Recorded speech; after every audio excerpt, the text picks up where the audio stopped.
नमस्कार, मैं हूं अर्चित और आपका स्वागत है एक्सेस भारत में। तो चलते हैं आज की मुख्य खबर की ओर।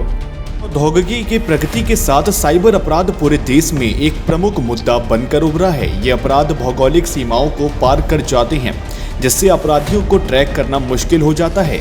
जालसाज जहां भोले भाले लोगों को ठगने के लिए नए नए तरीके खोजते रहते हैं, वहीं ये पुलिस के लिए भी एक बड़ी चुनौती बन गई है। सरकारी आंकड़े साइबर क्राइम के बढ़ते चलन की ओर इशारा करते हैं और एनसीआरबी के आंकड़ों के मुताबिक 2018 में कुल 21,796 मामले दर्ज किए थे, जो अब बढ़कर 50,035 हो गए हैं।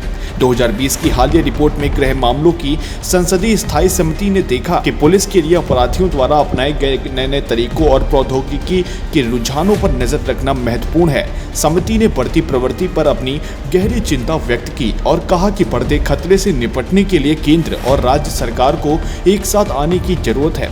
रिपोर्ट में साइबर अपराध के खतरों से लड़ने के लिए कई राज्यों में पर्याप्त बुनियादी ढांचे की कमी का भी खुलासा किया गया है। इसमें कहा गया है कि पंजाब, राजस्थान, गोवा, असम में एक भी साइबर क्राइम सेल नहीं है, जबकि आंध्र प्रदेश, कर्नाटक और उत्तर प्रदेश में केवल 1 या 2 ही स्थापना की गई है। इस पर ध्यान देते हुए समिति ने सिफारिश की कि केंद्रीय गृह मंत्रालय राज्यों को सभी जिलों में साइबर सेल स्थापित करने की सलाह दे। राज्यों को साइबर क्राइम हॉटस्पॉट का नक्शा बनाना चाहिए, जो अपराधों का त्वरित पता लगाने में मदद करेगा और उन्हें रोकने के लिए सक्रिय उपाय करेगा। कमेटी ने पाया कि ये अपराध मुख्य रूप से वित्तीय लेन देन से संबंधित है और अपराधी न केवल निर्दोष और कमजोर, विशेष रूप से बुजुर्ग लोगों को लक्षित करते हैं। समिति का विचार है कि देश में बढ़ते साइबर अपराध से निपटने के लिए विशेष प्रशिक्षण की आवश्यकता है।